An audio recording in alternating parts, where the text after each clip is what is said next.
you really believe that God needed to set his little calendar to remind God never to flood the world again? Do we believe that the God whom we trust accidentally needed a little gold string on God's finger to remind God, don't do it, don't do it again? This day we come to the story of the flood, and right toward the end of the story, the flood has already happened.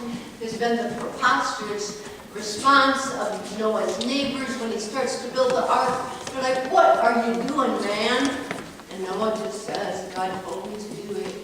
And then the flood happens, and God saves all of creation, some remnant of all of creation, not just the human beings. And the flood happens, and everything else is destroyed. And then God brings the waters to dissipate and go away. And God says, let's go on from here now, okay? We don't often, and I'm talking about myself here, we don't often take time to talk about God's very, very incredible ways of listening and watching what's going on, and then taking into account what God sees and what God hears, and makes determinations. But when we go back to the book of Genesis, we have ample reason to pay attention to a God who pays attention to us. So that at the very beginning of that story, the words are quite horrendous. When we're back in the 6th chapter of Genesis, we read the words, "The Lord God saw that the wickedness of humankind was great on the earth." And here's the part of the sentence that's so terrifying. "And that every inclination of the thoughts of their hearts was only evil continually." Wow. That's really an indictment on us, is it not? But what I want to pay attention to is that even as we talked about David on Ash Wednesday and said, God was the one who chose David. And then God is the one who's paying attention as David goes through his life. And when God is displeased, God takes action, which is exactly what this story tells us.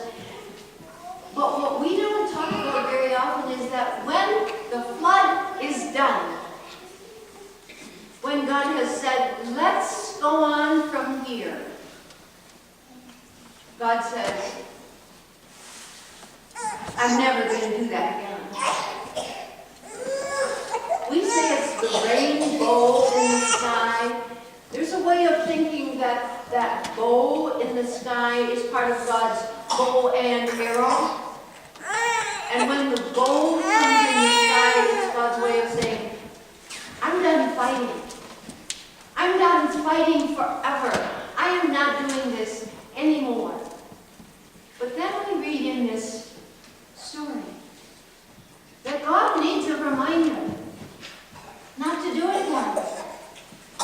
And what I want us to think about inside of this story, just for today, is that God is the one who is changed by the flood. Humans do not get changed.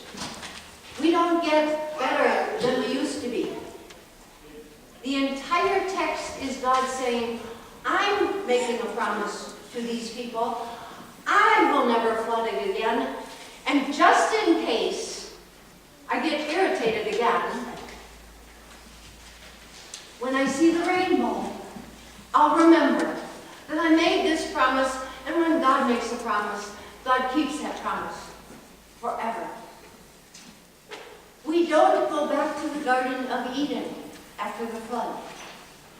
We don't. Everything is not now declared good again. Eden, never was perfect. Eden was always declared good by God. So after the flood, that's us. After the flood, God says, I'm going to do things differently. I'm going to change. I'm going to change the way I work with these people. God doesn't ask one iota of change in us. The entire flood story is about the way God self-reflected and said, I'm going to change my way.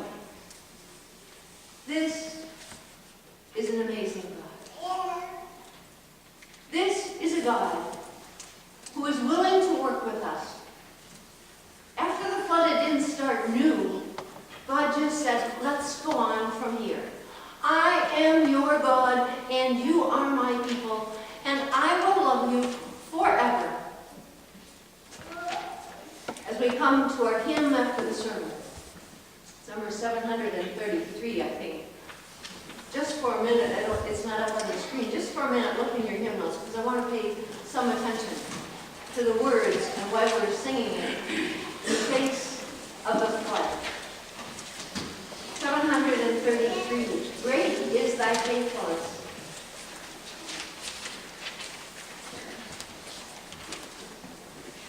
Think of the flood and think of how life is going on after the flood, especially when we come to stanza 2.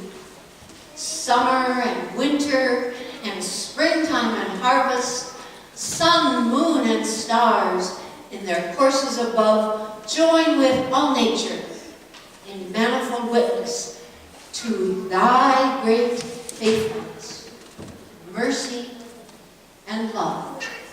This is the God we come to worship every single Sunday. The God who loves us so much that God says, I'll hold you in my love forever. And never again will a flood destroy the entire world. Great is God's faithfulness. Let's stand as we sing.